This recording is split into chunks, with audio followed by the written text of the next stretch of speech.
দিব মই ধন্যবাদ দিছোঁ ছয়গাঁওবাসী ৰাইজক। শেষত মই এষাৰ কথাই কৈছোঁ যে অসমৰ ৰাইজৰ যিটো মূল চিন্তা সেই চিন্তাটো কি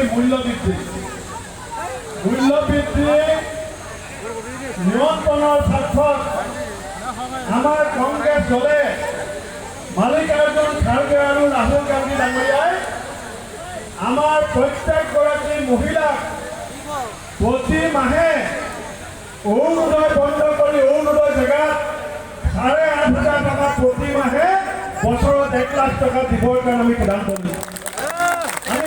লৈছোঁ। হিমন্ত বিশ্ব শৰ্মাই বিজুলী বাতি 2 বছৰত 7বাৰ দাম বঢ়াইছে।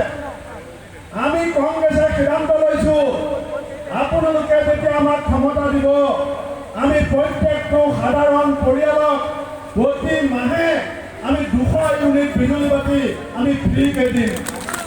আজি গেছ চিলিণ্ডাৰ আমাৰ দিনত 415 টকা আছিলে, এতিয়া চিলিণ্ডাৰ 1200 টকা। কৰ্ণাটকত কংগ্ৰেছ চিলিণ্ডাৰ 500 টকা, তেলেংগানাত কংগ্ৰেছ চিলিণ্ডাৰ 500 টকা, হিমাচলত কংগ্ৰেছ চিলিণ্ডাৰ 500 টকা। কংগ্ৰেছক ক্ষমতা দিয়ক, আপোনাৰ পদূলিত 500 টকা চিলিণ্ডাৰ দিম। Old pension scheme Himanta Biswa শৰ্মাই দিব নোৱাৰো বুলি কৈছে। আমি হিমাচলত দিছোঁ, কৰ্ণাটকত দিছোঁ, ৰাজস্থানত দিলোঁ, তেলেংগানাত দিছোঁ। অসমৰ যিদিনা কংগ্ৰেছে ক্ষমতা পাব অসমৰ প্ৰত্যেকগৰাকী কৰ্মচাৰীক আমি অল্ড পেঞ্চন স্কিম দিম। আশা কৰ্মীৰ দৰমহা, অংগনবাড়ী কৰ্মীৰ দৰমহা, ৰান্ধনীৰ দৰমহা আমি দুগুণ কৰিম।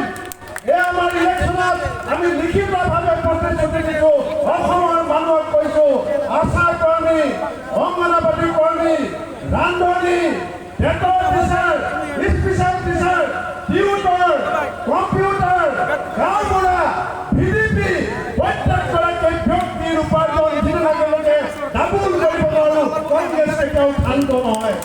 সেইকাৰণে এই আপোনালোকৰ সমস্যাক শক্তিশালীভাৱে সংসদৰ মজিয়াত দাঙি ধৰিবৰ কাৰণে যেনেকৈ ডিব্ৰুগড়ৰ মানুহে লুৰিণ গগৈ ভোট দিছে, যোৰহাটৰ মানুহে গৌৰৱ গগৈ ভোট দিছে, সমগ্ৰ গুৱাহাটীৰ মানুহে, সমগ্ৰ ছয়গাঁৱৰ মানুহে 7 তাৰিখে ৰাতিপুৱা 7টা বজাৰ পৰা দহু বন কাটি কৰি ৰ'দ বৰষুণ কাটি কৰি ভোটৰ কেন্দ্ৰলৈ ওলাই গৈ আমাৰ নেত্ৰী মীৰা